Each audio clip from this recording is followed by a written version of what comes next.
welcome to my online launch for my new book, launched today, Pagan Portals, Rounding the Wheel of the Year. So thank you for coming. Yes, my book is officially launched today, 27th of October 2023. If you're watching this live, then yeah, that's the date today. But it's going to stay up, so you might be watching this later. Well, that's fine. I'm happy for people to watch it whenever they want. I'm going to begin by talking about the background behind the book.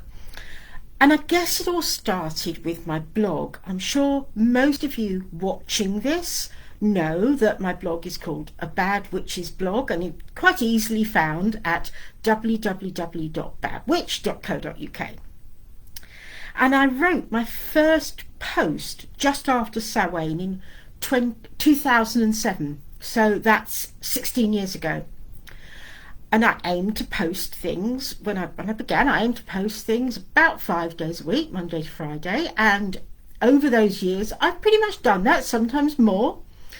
And I blog about witchcraft, paganism, folklore, plants, the changing seasons, deities, and the Wheel of the Year festivals. I also talk about ancient pagan traditions and new annual events. And doing that showed me what I eventually wrote about as the blurb for my book. Every month, I'm going to hold the book up, I'm going to read the blurb.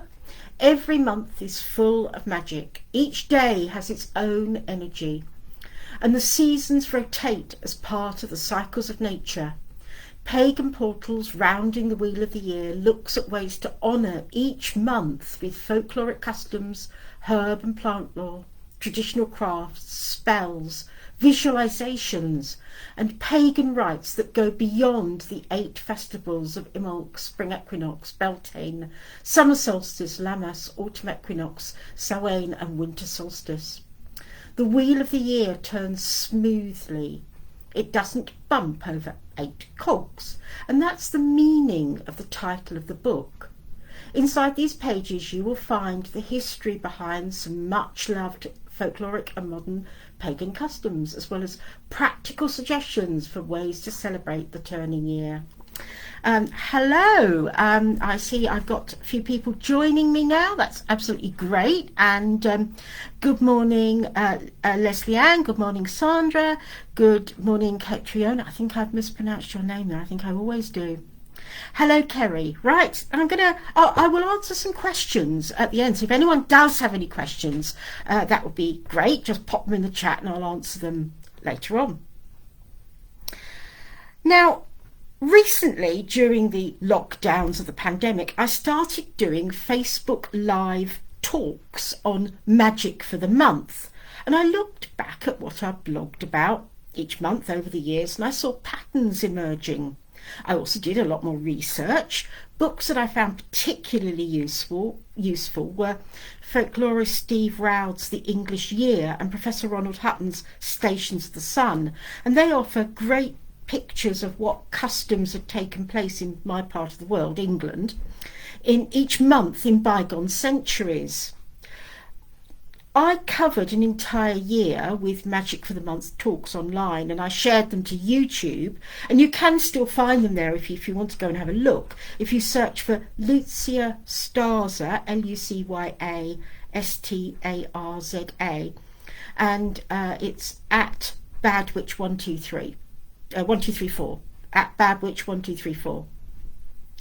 While I was doing those talks, Trevor Greenfield of Moon Books asked me if I'd like to write a book on the Wheel of the Year, and I said I would, so long as I could give it a more rounded perspective and not just write about the 8 well-known modern pagan festivals. And he said yes, he was quite keen on that idea.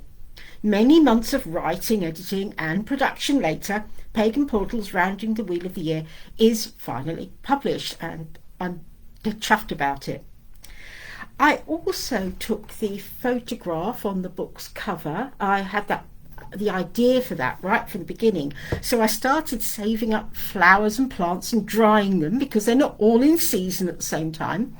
As I wasn't able to Some of them are paper flowers, I will admit. A few of them are paper flowers, but I set them all out on a piece of wood because a cross section of a tree trunk, I feel really also shows the rounding of the wheel of the year too. The first chapter of the book looks at ways that you can work with the seasons, celebrating and honouring the wheel of the year in practical ways, as well as rituals, of course. And I'm going to read a section from that. It's a couple of pages from that. Ways to observe the changing seasons. The best way to see what's happening in the natural world each month is to go outdoors or look out if you can't get out. Noticing things with our own senses is better than reading about them, even if the weather's bad. If all you do each month is spend some time recognising what's bare and what's blooming, that's a valid observance of how the wheel of the year turns. If you live in the countryside or work in agriculture, you'll notice those things as a matter of course. But I'm an urban pagan, I live in London, and sometimes have to remind myself to look at the trees, plants and wildlife in the city as well as the man-made bits. The wise old witch who trained me would say, the first thing you do before writing a ritual for the wheel of the year is look out of the window. What can you see growing there? What's happening in nature? Use that for inspiration. Don't mention the ripening apples if the blossom isn't on the trees yet. It's good advice if you're following a more rounded wheel of the year journey too. And here are some other things you can do. And I won't go into all of these in great depth, but I talk about journaling and scrapbooking. As I say here, I can't recommend journaling enough as a way of recording magical and spiritual work. Write down any spells, rituals or divinations you do. Make notes about nature, the weather, your thoughts and feelings, as well as customs that interest you. And that was really what I do on my blog. Scrapbooks are also a lovely way of visually preserving memories, and you can put in photos, pictures, pressed flowers, greeting cards, labels from gifts, and you can add words, and so you end up with a montage of words and images which really give you a rounded idea of the wheel of the year. And I think that can be as much a magical way of celebrating the seasons as actually just doing a ritual. Take photographs. Now, I think we all have, we all take lots of photos these days, but actually going out and deliberately taking photographs of what's bare and what's blooming, as I say, can be a really good record. You could take a photograph of, I'm not really reading from the book now, I'm just talking. You can take a photograph of, say, the same tree every month of the year and just see how it changes. Grow plants. Well, obviously you need to be able to grow plants. Some people have a garden, some don't, some people have an allotment, but you can always just grow a few things on a windowsill. And I think that is also a good way of keeping in touch with natural cycles. Create mandalas from natural objects, and I've done that a few years running. I've done that, and in fact I'd say the cover of my book is a kind of mandala of the entire year, whereas in the past I did a mandala for each month, where I went into the garden and picked flowers and then would lay them out in a pattern for contemplation or meditation. Draw or paint. Well, you can sketch what you see. You don't have to be artistically talented, and not everyone likes sketching and painting, but it is quite a good way of really observing things. You can write poetry. Again, not everybody likes doing that, but I spent some time doing a lot of seasonal poetry, and one prompt is to jot down all the words or phrases you can think of inspired by a month. It could include folklore, the weather, what's happening in nature or feelings, and then you can compose a poem from those words. Poetry doesn't have to rhyme unless you want it to. Japan has a tradition of poetry that specifically references the seasons, particularly haiku, and these are short poems of 3 lines totaling 17 syllables. There are 5 syllables in the first and last line with 7 in the middle, and sometimes having a structure like that can help inspiration. Colour symbolism. Look at what colours are prevalent each month in the quality of light, the flowers, and even the clothes you feel most drawn to. I mean, I put on an orange jumper today because that feels right for this time of year. If I look out of the window, the leaves are turning golden. If you have an altar, and I posted a blog post today with my ancestor altar, and you can put things on it, candles on it of those colours that most represent the season.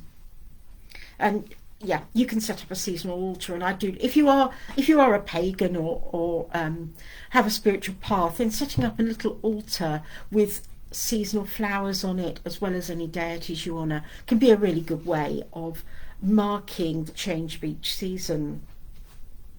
And seasonal crafting, and my book offers quite a lot of ways of seasonal crafting. It's not a book with pictures in, so I've tried to go for crafts that can easily be described and don't need lots of pictures.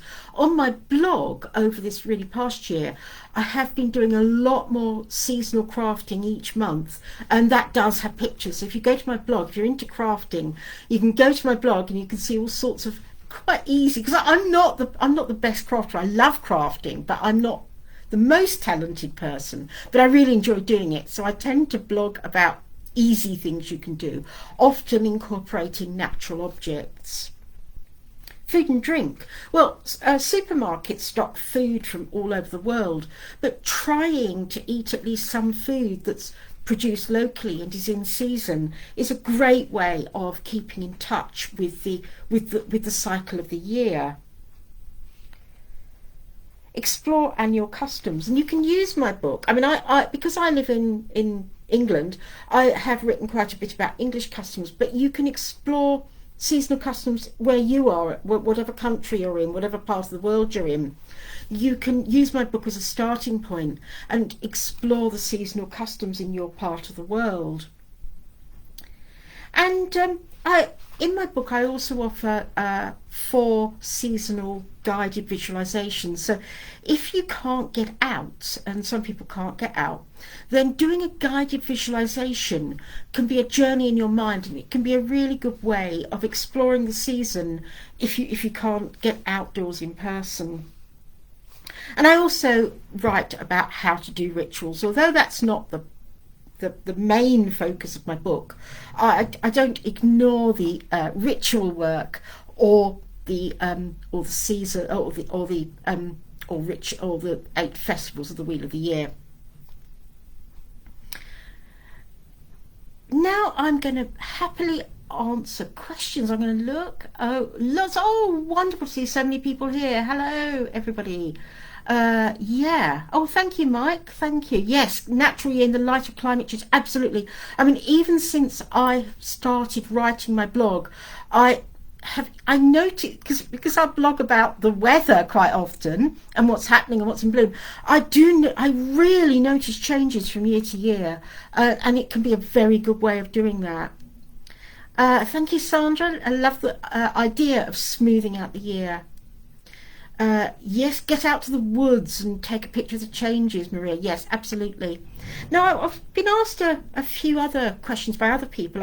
One I keep getting asked is, what is my favourite season? And I do love autumn with the leaves turning golden, and I love the festivals of Samhain and Bonfire Night and so on. But actually my favourite season is spring, because it's so full of hope, and you see new life coming back to the world, and spring flowers blooming. So yeah, I love all the seasons. I really do love all the seasons, but spring is my favourite. Somebody else asked, what's my next book? Well, yeah, of course I'm celebrating this book today, but I have got another book coming out next spring, and it's a novel. It's my first novel. So please excuse my first real plug for my novel. It's contemporary Gothic. It's called Erosion, and it all began when we found the bones, is what it says in the back. This is the start of Erosion, a Gothic novel set on the English coast in 1987, the year of the Great Storm. Violent weather is but one of the problems a group of friends face when they discover an ancient grave inside a crumbling cliff and decide to unearth a skull. supernatural mystery intertwines with the problems of human relationships, of earning money and following dreams. It's actually quite funny because when I've mentioned it to a lot of witchy friends and I say, oh yes, a group of people find a skull, and they all say, well, I hope they did a seance.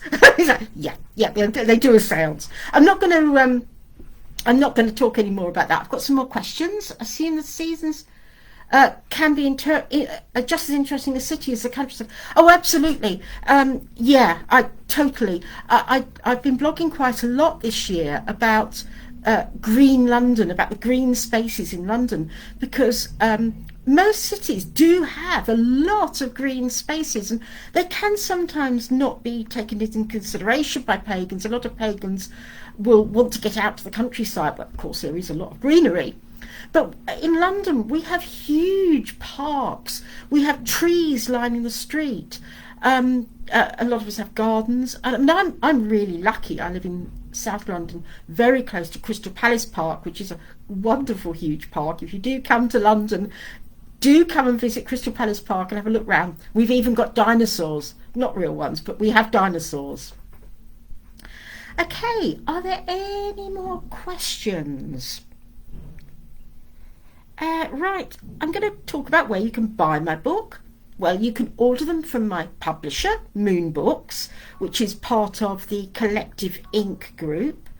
You can order them online from places like Amazon and Waterstones and Barnes & Noble, I think, in the US. If you're in London, you can find them at Treadwell's Bookshop at 33 Store Street in Bloomsbury, and the College of Psychic Studies stocks my books. And I teach workshops at those places too, if you want to come along to one of my workshops. Right, okay. So, I really want to thank everyone who turned up to this live talk and anyone watching the recording. And what I'd ask is, if you like my books, please leave a review. Please leave a review on Amazon or Waterstones or Goodreads or whatever, because authors really like to have reviews. It does make a huge difference. So thank you very, very much for watching this Facebook Live talk, and I hope you have a really lovely rest of your day. I hope you have a really lovely month. I hope next month is lovely, and I hope all the seasons of the years to come are full of wonderful things and you can enrich them by doing seasonal activities. And well, thank you all very, very much, and goodbye.